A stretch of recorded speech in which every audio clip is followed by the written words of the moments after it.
Hi everyone, welcome back. If you're not rolling right into this next one, sometimes if you guys remember from our foundations class, synchronous classes, I record like 4 lectures at a time. So by the last one, I'm not sure I'm like sane anymore.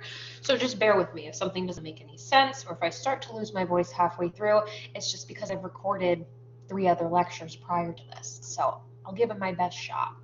So today we're going to be talking about the first trimester development of a pregnancy. Now this is where all of that information from the summer course comes back into play. So that hormone response is kind of where we're going to be taking that ovulation or that ovulatory phase and cycle of our menstrual period.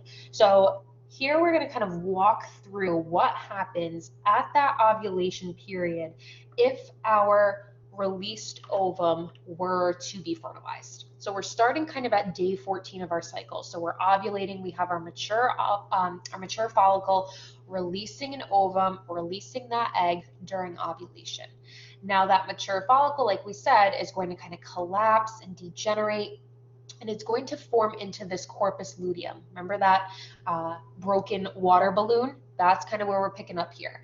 Now that corpus luteum is going to continue to secrete progesterone and estrogen if it senses that that ovum has been fertilized. Okay, so we have all of this progesterone and estrogen that's kind of lingering to determine what's going to happen to that corpus luteum. Now, kind of at the same time that this is happening, the ovum is going to be traveling into the fallopian tube, right? The fallopian tube is kind of just sitting adjacent to the ovaries. The ovaries are kind of like free floating next to the fallopian tube. So the fimbriae of our fallopian tubes are going to kind of sweep that released egg into the fallopian tube. This is where fertilization is going to occur. So this is where the sperm is going to meet the ovum or the egg, typically about 1 to 2 days after ovulation. Now that is important because if it that egg by a day, it's not going to happen. It's not going to be fertilized, right? So now once the sperm meets the egg, we have a fertilized conceptus that we now consider a zygote. So we're not talking about just an egg or just a sperm. We're talking about a zygote. Now that zygote is going to say, oh my God, like what am I? And it's going to go under this rapid division. This is called cleavage. So if you've ever seen those time-lapse videos of like fertility embryos being developed, you see the like the clump of cells rapidly starting to split and split and split. And that's what this process is. So it's going to continue to divide and it's going to become a 16 cell morula. So we're going from a zygote to a morula. It's going to continue to proliferate and grow and grow and grow, and it's going to now develop into a blastocyst. Now, this is going to be about day 20 of our total cycle. So not from the time that it was fertilized. We're talking about from our menstrual cycle. We're at day 20. So day 14, we ovulated, we released that egg. That egg traveled into our fallopian tube. It met with the sperm. It became fertilized. It was a zygote. It started to divide. It became a morula. The morula continued to grow and grow and grow. Now we're at day 20. Now we're a blastocyst. Now, the blastocyst is going to be made up of 2 really important structures: trophoblastic cells and an inner cell mass. Now, the trophoblastic cells are going to be really important in determining the success of that pregnancy and the normal outcome of that pregnancy. Now, the inner cell mass is going to become what we know as the embryo. So it's really kind of just a clump of very delicate cells at that point, of embryonic cells. And we also have in the blastocyst the trophoblastic cells. Now, the trophoblastic cells are going to release human chorionic gonadotropin. Like we said, it's that first sign of a pregnancy in the body. That hormone should not exist in our body unless we are pregnant. So the trophoblastic cells are going to release HCG. Once we have that HCG, now we can pick up that that patient is pregnant. Right? So sometimes you take a pregnancy test too early and then, it says negative, you take it a few days later and it's like, oh, okay, it's positive, right? And that's because that pregnancy hadn't developed into a blastocyst. you can't take a pregnancy test 2 days after ovulation and expect it to show anything, because 2 days after ovulation, maybe you just got fertilized, right? And it didn't turn into the zygote and turn into the morula, turn into the blastocyst yet. So that's why we want to make sure that we are testing appropriately. Now, BHCG, so beta HCG, so this means that once that HCG level from the trophoblastic cells can enter into our bloodstream, it's going to signal to that mom's anatomy and say, whoa, okay, I'm pregnant. So now the mom's body is going to start to prepare for all of that, right? Now, as we know, with our uterine phase of our menstrual cycle, it all is kind of hanging in limbo of what is happening with that ovum, right, from ovulation. So if our ovum becomes fertilized and that pregnancy develops, and now we have a blastocyst that is producing this level, right, because the trophoblastic cells are part of the blastocyst, we are now saying to the endometrium, okay, yep, you're nice and thick, right? From the secretory phase, you're waiting. Okay, awesome. Now we're going to enter into the uterus to implant into that really thickened endometrium. Now, while this is happening, the endometrial tissue is not going to stay endometrial tissue. It's going to convert itself, and it converts itself to what we know as decidua. This is a process called decidualization, and we'll talk about that in a second. But basically, our endometrial cells start to convert into more of a glycogen-based mucosa to help support that pregnancy as much as possible. So now we said our blastocyst is entering into the uterus, our endometrium was nice and thick, waiting for us. This typically is all going to occur 4 to 5 days after fertilization. So you want to make sure, again, that you're testing properly, because if you're testing too early, you're not going to pick up that HCG from the trophoblastic cells that are part of the blastocyst. So the blastocyst, 4 to 5 days, is going to now start to implant into that endometrial cavity, which has now converted into decidual tissue. Now, implantation is going to take a little while. So it takes a little while for this blastocyst to kind of burrow into that decidual tissue. It takes about 12 days, right, from the time it had been fertilized into a zygote. So the blastocyst is going to attach to the posterior wall of the uterus. That's kind of going to be the area of least resistance. It's going to be the portion of the decidua that allows that blastocyst to kind of make itself at home. And also, if we think about gravity purposes, we spend a lot of time sleeping, so it's going to layer onto our posterior wall. Now, our trophoblastic cells are going to form what we call chorionic villi, and the villi kind of are similar to the fimbriae of the fallopian tubes, right? They're like these little finger-like extensions that are going to kind of provide security and communication between that future baby and the mom. So it's going to be a really primitive sort of pathway between the mom and the baby before we can get that placenta and umbilical cord to form. So the chorionic villi are going to now surround the blastocyst. It's going to provide that protection, and it's also going to provide nutrients while it's doing so. While this is all happening, that inner cell mass, it had, if you've ever watched the show Alone, it's like a survival show on Netflix. My husband is into it, so I'm kind of subjected to it, even if I don't want to watch it. But basically, their first thing that they do is they try to set up shelter, and that's what these early pregnancies are going to do. They're going to set up shelter, right? So they're going to burrow into the decidua, and then they like layer on moss and bark and mud to kind of provide extra security and warmth, right? So we've burrowed into the decidua, and now our chorionic villi are going to come around and protect that blastocyst, right? They're going to provide warmth and shelter, just like the moss and the bark do on the shelters of these people who plan on living in Alaska for 3 months. I don't know why, but people do that. Now, the inner cell mass is going to mature into an embryo, right? Because it has shelter, it has nutrients from the chorionic villi. So it's like, all right, this is perfect. I'm going to develop, I'm going to grow, I'm going to get nice and strong. Ooh, I'm also going to grow a yolk sac, a primary yolk sac. Now, I also, I'm a growing baby, right? I need lots of support. I need lots of nutrients. I'm growing rapidly, so I need as much help as I can get. So I'm going to grow what we call this primary yolk sac to give me even more nutrients to grow and develop into a fetus. Now, the chorionic and the amniotic cavities are also going to form at the same time that that inner cell mass is developing into an embryo. Now, the inner cell mass is that embryonic tissue, and as it grows and reaches a certain stage, that is when we call it an embryo. An embryo will continue to grow and develop until we consider it a fetus, and we'll get there throughout this semester.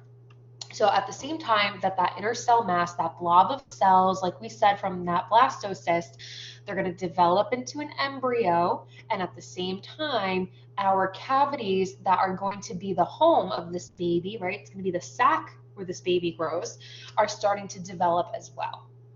So that's a lot of stuff going on, but hopefully it kind of makes some sense. So here we can kind of piece together some of those early stages of what is happening with that egg once it's been fertilized. So we have ovulation happening at the ovary. We released our little egg here. And here we're at day 0. So this is not talking about our cycle. This is talking about our kind of like our implantation day, I guess we could say. So day 0, we have our sperm cells that somehow made it all the way up the fallopian tube, and now they're meeting with our egg that was released. Now our egg is starting to split, and it's becoming a zygote, and then it's going to split even more and become a morula, 16-cell morula.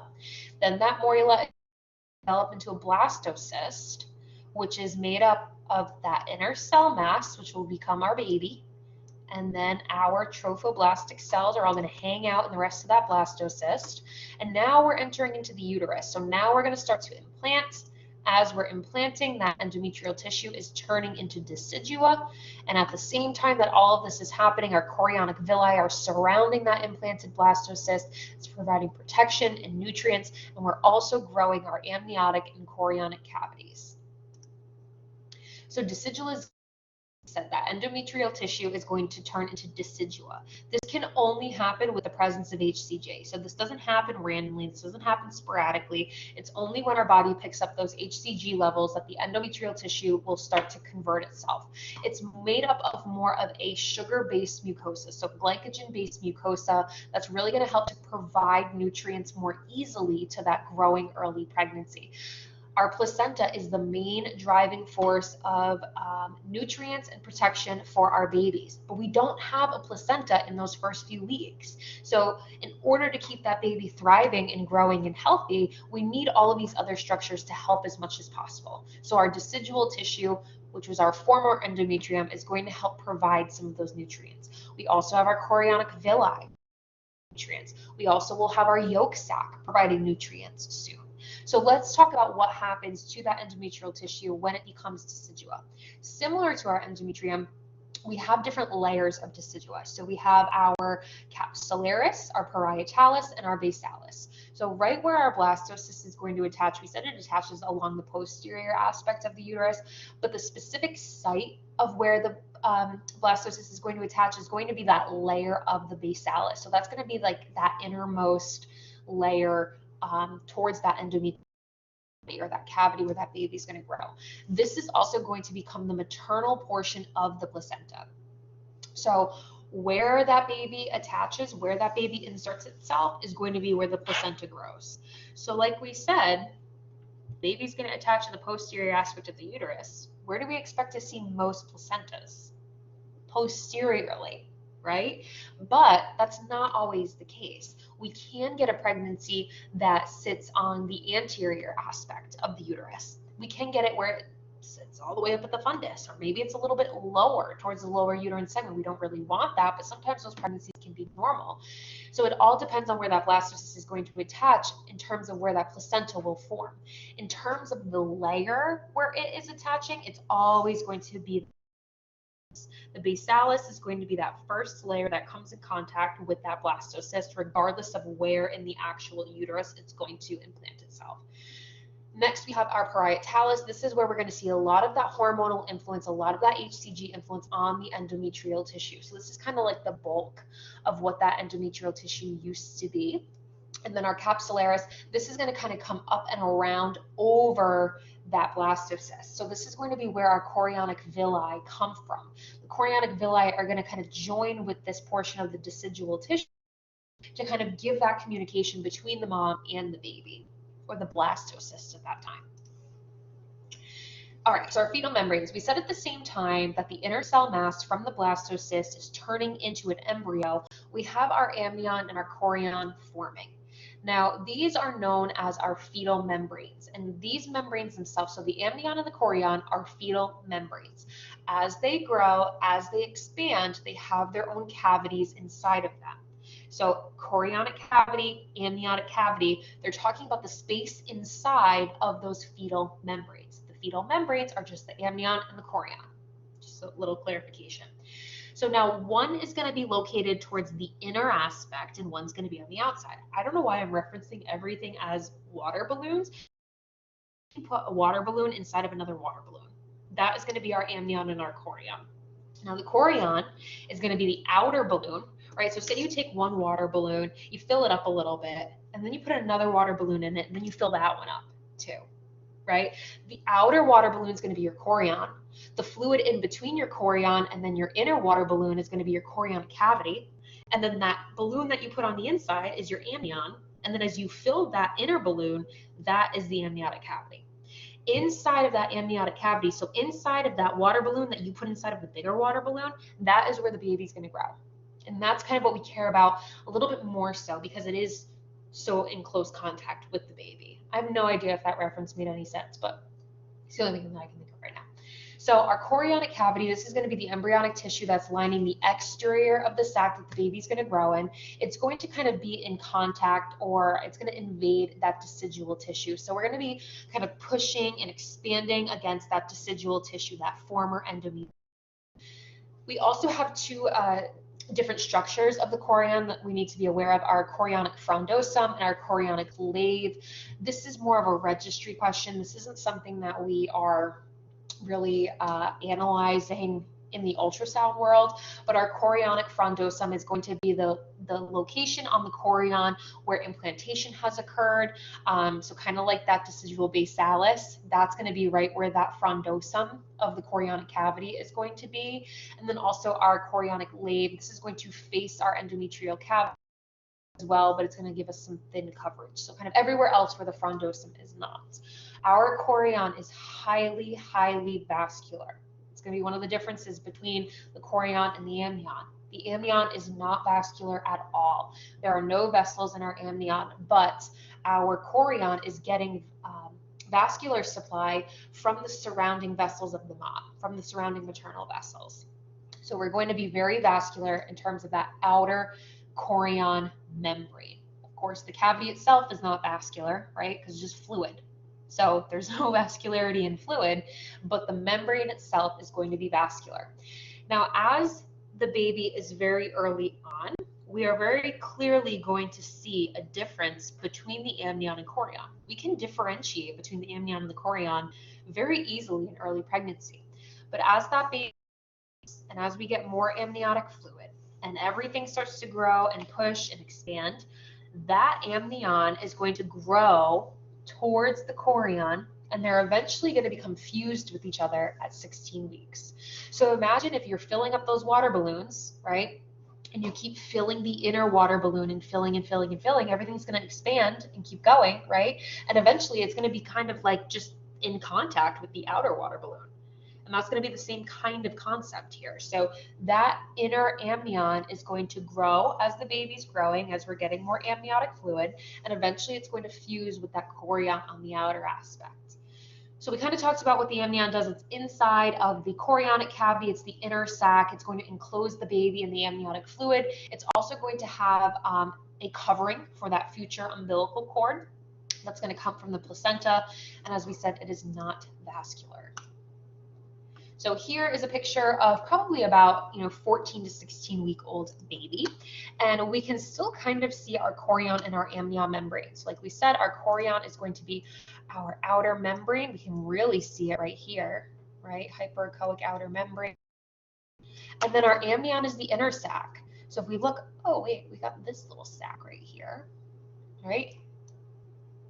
all of that. And then if you look at the top, if you look at the anterior aspect, look how closely they get. So they're starting to fuse together in some parts. It's a very normal appearance. We're going to come back to our amnion quite a bit when we're talking about some fetal complications later on in the semester. Okay, so let's talk about some of the very early structures that we should see at specific points under ultrasound. So our gestational sac, this is going to be the primitive term, or kind of the all-encompassing term that we give to the amnion and the chorion. So early pregnancy, we're not saying, oh yeah, I visualized the chorionic cavity. We're not saying that. We're saying I visualize the gestational sac, the sac where the baby is going to grow. This is going to form at about 4 to 5 weeks of the menstrual cycle, at week 4 to 5 of the menstrual cycle. So basically, this is going to be one of the first things that develop right when that baby has implanted, the blastocyst has attached to the basalis of the decidua, our chorionic villi, and now that baby is growing and growing. This is what we are going to see. Transabdominally, we can see this at about 5 weeks gestation. It's going to grow approximately 1 millimeter per day. Now, this is where early pregnancy gets very confusing. If we think about last lecture that we did, our first lecture of this module, we talked about LMPs and calculating how many weeks pregnant you are. It's a little bit abstract and highly variable the first few weeks of pregnancy, because you could have had, so let's just make it easy. Say you had your last period on June 1st, and then you had a positive pregnancy test on June 29th. Then you came in for an ultrasound on the 6th, July 6th, if you're looking at a calendar. So we went June 1st, last period, positive pregnancy test on the 29th, came in for an ultrasound on the 6th. We would measure you as 5 weeks pregnant, even though 5 weeks ago you had your period. So it's very bizarre. It's very abstract. We don't really care when conception was. We don't care when you had a positive pregnancy test, because as we know, that pregnancy started a week before that pregnancy is visible on a urine stick. So we can get a little bit confused here. Our patient gets very confused because they're like, wait a minute, intercourse 5 weeks ago. How can you consider, I had intercourse 3 weeks ago. How can you consider me 5 weeks pregnant?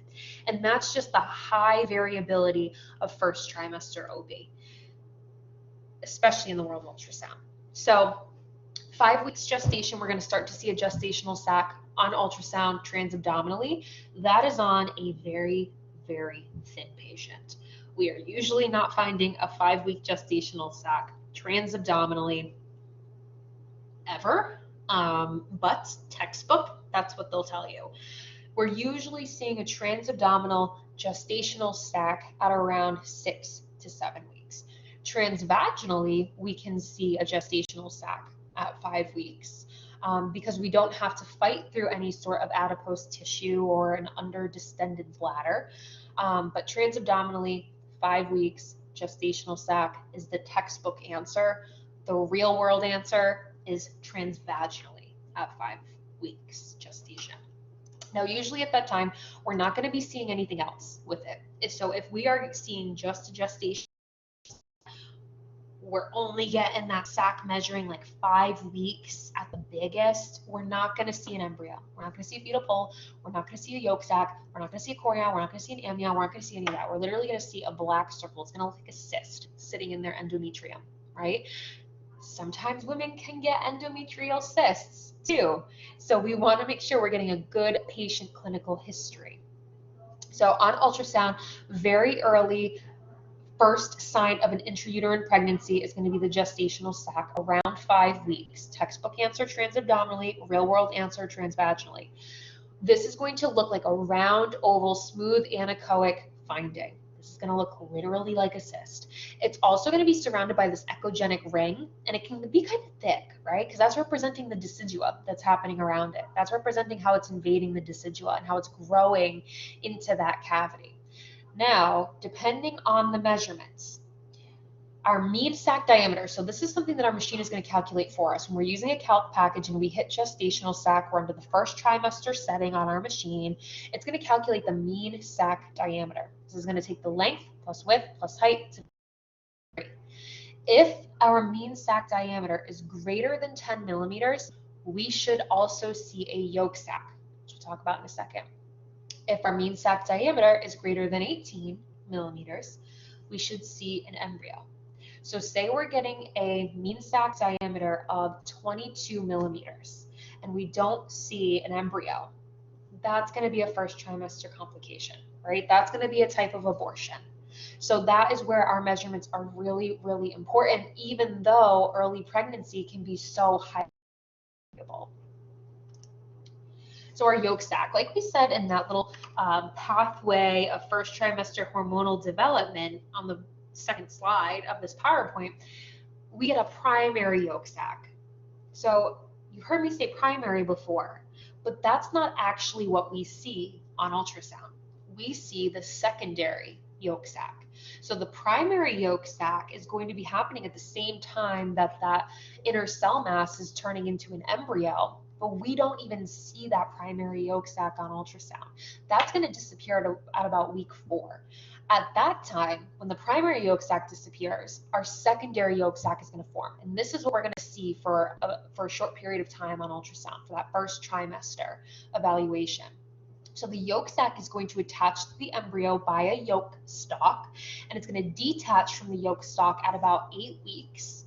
We're going to see it from about 6 to 12 weeks, and it's going to be responsible for that communication early developing embryo and the mom. So that blood exchange, also it's going to help with the formation of that baby. It's going to be providing nutrients for that baby. So it's very, very important in those first few weeks. Now, typically at about 12 weeks, our placenta is starting to form and function. So that's what's going to take over that responsibility at that time. So you need to remember that our primary yolk sac is one of the first supportive structures that forms to help that inner cell mass become an embryo, but that's not what we're seeing on a first trimester ultrasound. We are always seeing the secondary yolk sac. When we're referencing in the clinical field, we're talking about the secondary yolk sac. If you look at a tech and say the primary yolk sac, they may look at you like you have 3 heads. So this is what our yolk sac is going to look like on ultrasound. Now we said we're only going to be able to visualize that yolk sac in the gestational sac if the mean gestational sac diameter is greater than 10 millimeters. Okay, so all of those measurements need to line up. This is going to be the first intragestational sac anatomy that we see. So the first structure that we see in the gestational sac is going to be the yolk sac. We're not even going to see the baby yet. That embryo, that inner cell mass is way too small. We don't even see it yet. Now, we also said that we're not going to see the yolk sac after 12 weeks, right? It's going to disappear. And the placenta is going to start to take over. So we're only going to see it for a short period of time. Now, this is a very good indication of success of this pregnancy after the first trimester, is if we visualize a normal yolk sac. Now, this is going to indicate that this pregnancy will be viable in about 90% of cases.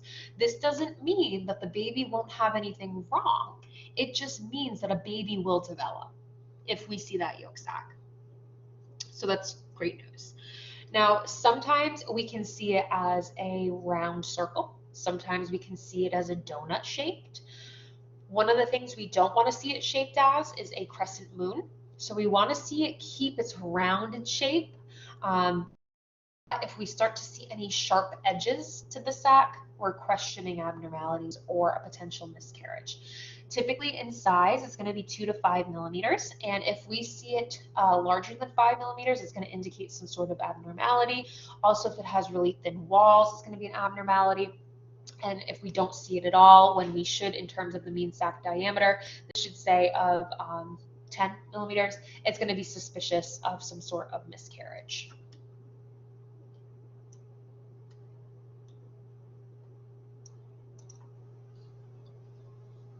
Okay, so our fetal pole, this is going to be our little developing embryo.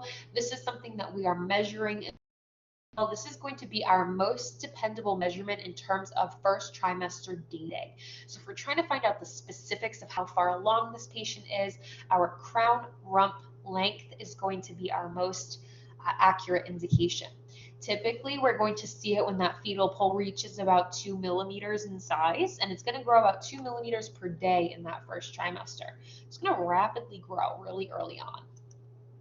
So here is what that will look like on ultrasound. Now we already know it's going to be in the gestational sac. We already know that when we first see that fetal pole, we're still going to see that secondary yolk sac before it disappears at 12 weeks. Now transvaginally, we're going to be able to see a fetal pole at about 5 weeks. The real world answer is we're going to see that transvaginally at about 6 weeks. Transabdominally, your textbook's going to tell you that it can show you a fetal pole at 6 to 7 weeks. That's not happening. It's just not clinically happening. So real world, we're thinking transvaginally, we're seeing a fetal pole at 5 to 6 weeks, maybe 6 to 7 weeks, probably more like 7 weeks transabdominally. Again, if we have a perfectly healthy, normal, extremely thin patient, but again, transvaginally is going to be our gold standard for these really early structures. Now, weeks 2 to 8 of pregnancy, so weeks 2 to 8 gestation, we are referencing the fetal pole as an embryo. Anything from week 8 to 10 all the way up until birth, that embryo has now developed into a fetus. So our terminology changes a little bit when we're starting to get a little bit more complex, where that fetus, or rather that embryo, has really started to develop all of its organ systems, some functions have started happening. That's really when we're referencing this pregnancy as a fetus. So lagging growth, like we said, our gestational sac and our fetal pole are going to grow at a specific rate per day in that first trimester, but it's really important for us to make sure that the dates line up with what we're measuring on ultrasound. Anything more to 2 weeks difference between menstrual age and what we're actually getting from measurements is going to be considered lagging growth. This is going to be abnormal, especially in that first trimester where we want to make sure that that baby is growing exactly as it should be. We don't want to see any lagging growth. So these patients are going to come back for these serial ultrasounds. They're going to be coming back every, maybe even week if they're that concerned or severe. So again, we need to keep in mind that our gestational sac measurement with our crown rump length measurement with our anticipated gestational age or menstrual age are all lining up with each other. So here we have just a nice little diagram showing all of the structures that we've talked about so far. We have our embryo here, right, our little babe here. We have our umbilical cord, which if you look really closely is going to be covered by our amnion. So our amnion is this inner blue, I tried to draw with paint on here, but like this is this inner blue line here. So if you follow that all the way up, it kind of like comes around the the umbilical cord like that. We'll come back to the umbilical cord too later in the semester.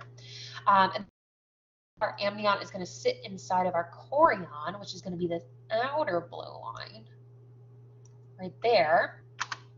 We have a trace amount of amniotic fluid that sits between the amnion and the chorion. Here we have our decidua basalis in terms of that decidual tissue. We have our amniotic fluid that's going to sit around our BV in the amniotic cavity. We have our yolk sac. This is going to be our secondary yolk sac, which we're also going to kind of see adjacent to the in the gestational sac. And if you look, we have our chorionic villi here, which is communicating with the mom. So this is all maternal anatomy on this side of the screen. Okay. Oh, I wish my slide came over a little bit bigger. It's strange. So organogenesis, this is also known as our embryonic phase. This is when our major organ systems are starting to develop, and it actually happens early on in pregnancy in that first trimester. This starts to happen when we see that baby assuming that curvy human-like appearance, that C-shaped appearance. This is happening really early on, even like sometimes earlier than when we can visualize that embryo on ultrasound. So it's starting at about 4 weeks gestation and it ends at about 10 weeks gestation. By the end of the 10th week, we are going to have all of the major organ systems started. So this means our neurocranial axis, our cardiovascular system, GI system, urogenital system. In pregnancy, our urinary and our reproductive system join with each, or rather grow together until a certain age, and then they take over their own responsibilities.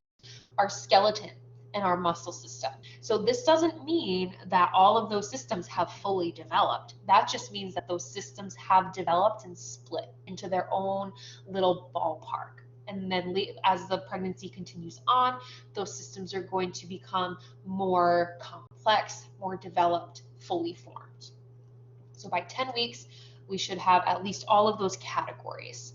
Now, our fetal heart, this is very important for first trimester. This is going to be the first organ that actually functions. It is small, pulsatile. We're going to see echogenic walls and anechoic chambers. Very early on in pregnancy, we're not going to see an actual heart structure. We're just going to see the motion or the flicker. And that's what we're going to be measuring with our M mode. So our heartbeat is going to be visualized. Again, your textbook is going to say 6 to 7 weeks transabdominally, but realistically, that's going to be more so transvaginally. Early on in first trimester, our embryonic phase, our fetal heart rate is going to typically be about 90 beats per minute. Then it's going to rapidly increase. So mid first trimester, we can see fetal heart rates as high as 180 beats per minute. And then in the second and third trimester, everything kind of chills out a little bit more, kind of drops a little bit to about 120 to 160 beats per minute. Now, where we get really concerned is when we see a really low heart rate. So anything less than 90 beats per minute is going to be considered bradycardia. This is going to be associated with fetal demise, unfortunately, and it's extremely necessary that that patient comes back for follow-ups. So here we have two examples of using M mode to document that fetal heart rate. Again, our scan line is coming right down our picture. That means all of this is representing our depth down our screen. This layer is going to be right at the depth of where we're picking up that motion of the baby's heart, and we're measuring from pulse to pulse, and that will calculate for us. Next is our skeletal development. Like we said, our cardiovascular system, our neurocranial axis, our GI system, our bones, our muscles, all of those major organ categories are going to be starting to develop in that first trimester. So our skeletal system is those really early structures, again, before we can even really see anything on ultrasound. It's going to begin about 3 to 4 weeks after conception. So depending on which major skeletal component we're looking at, we're really kind of looking between 6 and 9 weeks before a lot of our bones start to develop. So our spine is going to be one of the first bone structures at about 6 weeks gestation. Same thing with our limb buds, which I'll show you in a second. And then our skeletal ossification throughout the rest of our body is going to be about 8 weeks, and then our head bones, our cranial bones, will be a little bit later, about week 9 gestation. Now, any sort of impact from the environment, drugs, genetic factors, any sort of abnormality is going to have very high sensitivity to the skeletal development. So we're going to learn a lot about our chromosomal abnormalities, our genetic abnormalities, environmental and drug factors.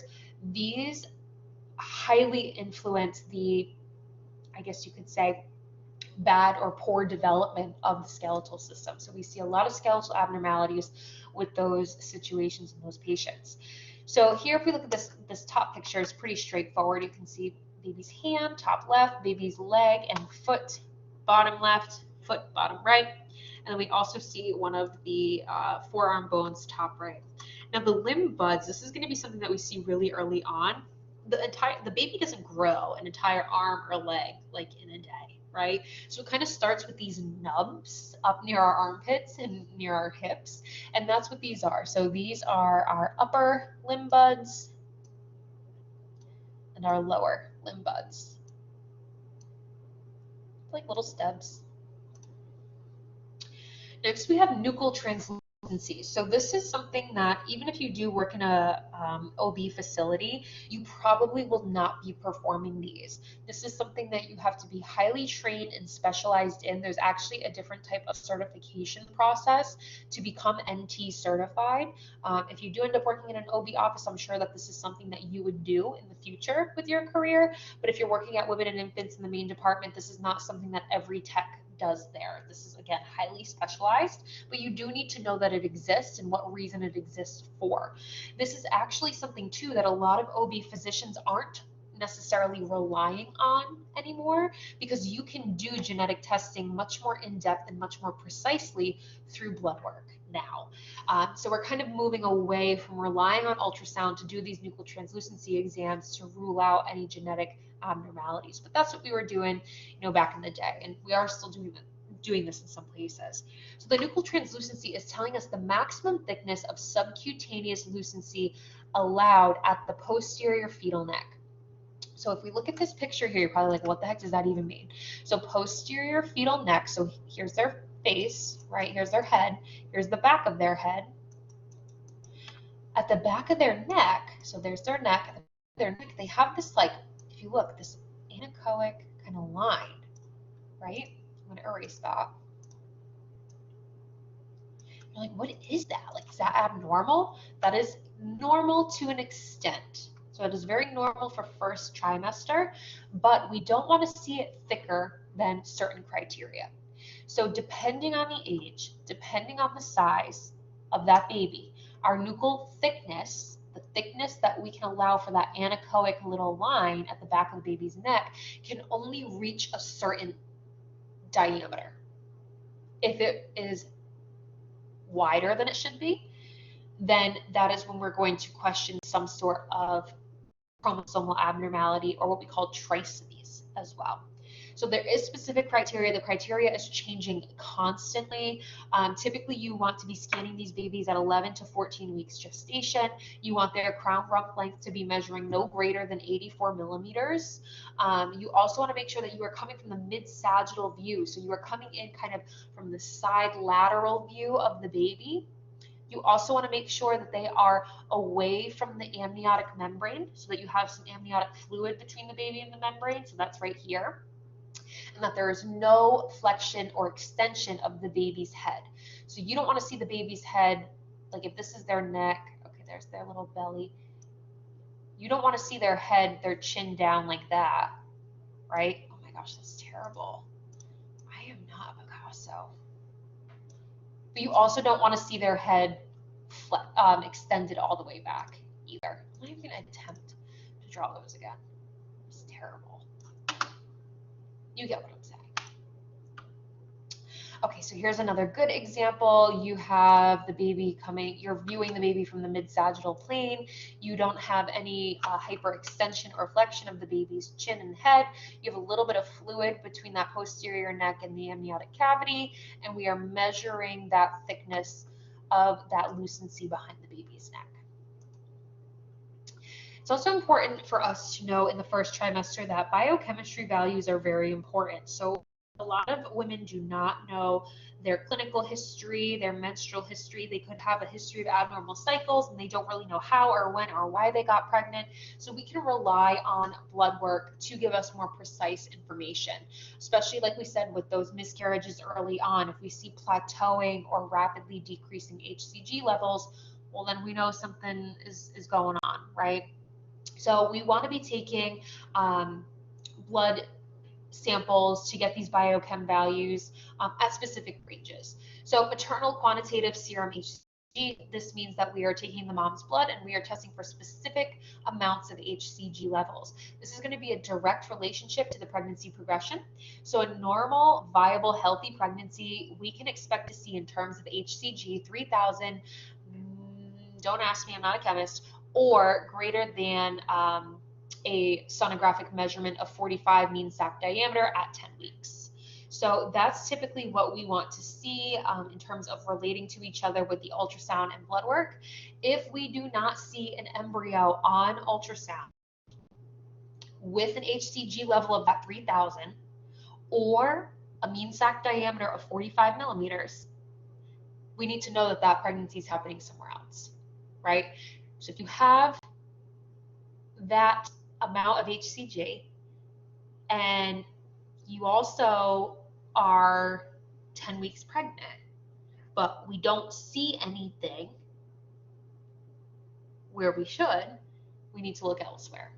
So I think I just misspoke. So not with a 45 millimeter mean sac diameter, but 3,000 whatever blah blah blah units for HCG, or you should be 10 weeks pregnant. You do the transvaginal ultrasound. There is nothing going on in that endometrium. You don't even see a gestational sac, nothing. You need to know that that pregnancy is happening, but it's happening somewhere else. So now you need to look for it. Hopefully that clarified it. So the normal rate of HCG increase should double every 3 days or increase 66% in 48 hours for the first 7 weeks. So if you know of anyone who has gone through fertility treatments, they are getting their blood drawn constantly to make sure that those HCG levels are rising as they should be. Now, weeks 9 through 10, HCG levels can start to plateau a little bit, which can be a little bit concerning, right? Because you don't want those levels, we just said we don't want those levels to plateau or decline. But once that pregnancy has been established, so you have an intrauterine pregnancy, you see your gestational sac, you see your embryo, you see your fetal heart rate, everything is good. Your HCG levels are going to start to level off and even further in the pregnancy start to decline. Because we're not relying on the body continuing to produce that HCG anymore, right? We have a placenta now to help us, right? So we don't need the HCG coming from that hypothalamus anymore. And that's why it can start to kind of decline a little bit later on. Okay, so abnormal levels, like we just said, if we don't have that normal rate of progression, or we have lower HCG levels than we should, we want to consider an ectopic somewhere. Also, if we have those lower levels or we have those drastic drops in HCG, that's going to indicate an abnormal pregnancy. So, the drastic decline is going to lead more towards the spontaneous abortion, but sometimes that slow decline is going to indicate maybe something developmentally wrong with that pregnancy. So that pregnancy may continue and it may just kind of lag a little bit, but you always kind of need to question, well, why do we not have as much HCG as we should? Is there something wrong with this baby? So either way, it's still going to be abnormal. First trimester complications. So this is something that we are going to get into in our next PowerPoint. So these will all come back up, but subchorionic hemorrhage, ectopic, heterotopic pregnancy, and embryonic gestation, different types of abortions like we already talked about, embryonic oligohydramnios, gestational trophoblastic neoplasia, hydatided form mole, and choriocarcinoma. Those are all first trimester complications that we need to be aware of, and we will learn about those in our next PowerPoint. Indications for a first trimester ultrasound. So of course, to confirm, right, we want to confirm that that pregnancy is developing in utero, so an intrauterine pregnancy. We also want to evaluate the potential gestational age depending on what's going on and how far along we are. Also, if our HCG levels are not lining up the way that they should, well, we need to look for an ectopic. Also, if the patient has any sort of positive pregnancy test, whether it's blood or urine, and all of a sudden they're having pain and bleeding, we need to evaluate why. So we can figure out if they're having multiples, right? If they're having twins, triplets. We also can use it to confirm cardiac activity. So maybe you already had your first trimester ultrasound, everything was fine, but for some reason they may not be able to find the heartbeat in the office. You can come back for a first trimester and confirm that. Also, any guidance for intrauterine sampling or device removals. So sometimes those IUDs don't work as well as they should for us, or maybe they were misplaced, right? And we still happen to get pregnant. Well, we're going to take the IUD out, right? We're not going to let them continue to be pregnant with an IUD in there. So we're going to remove that IUD, and we are going to do that with ultrasound guidance. Also, if we have some sort of abnormal result from genetic testing, we can sample the chorionic villi, which we will learn about that as well. We're also using it to assess for fetal anomalies, any sort of maternal pelvic masses, fibroids, abnormal uterine shape. We're screening, so this is our nuchal translucency exam. We're screening for aneuploidy, which is kind of the all-encompassing term for any sort of chromosomal abnormality. And then also any hydatid form mole or any of those first trimester complications. So our protocol is going to be very similar to just a basic pelvic exam, but then we are, in addition, documenting the pregnancy and also the supporting structures. So we are doing the evaluation of the uterus, adnexus, and cul-de-sac. We're documenting any fibroids, masses, free fluid. We are also evaluating the ovaries, but we need to be aware that in first trimester, in the ovary, we should still see a corpus luteum, right? Because it's still producing progesterone until that placenta can take over. This is also a site for potential ectopic. So if we have high HCG levels and we are 10, 12 weeks pregnant and we don't see a gestational sac with a baby in the endometrial cavity, then we need to look elsewhere, and the ovaries are a common site. Also, we're looking to document the gestational sac with its three-dimensional measurements. We are looking for a presence of the yolk sac in an embryo, depending on what that gestational sac measurement is and how far along that patient is, and also any cardiac activity. So we're providing M mode. We're also providing a cine loop if possible. Now, if you are documenting a first trimester and you don't see any cardiac activity, you still need to provide a cine loop to prove that to the radiologist that there is no fetal cardiac activity. Sometimes we can mistake maternal arterial pulsing or maternal cardiac activity as the baby's heart actually beating, and that's not a true form of fetal heart rate. So if the baby does not have its own cardiac rhythm, then it does have a measurable fetal heart rate, and we need to prove that, and we need to show that to the radiologist. So here's just a written out protocol for first trimester.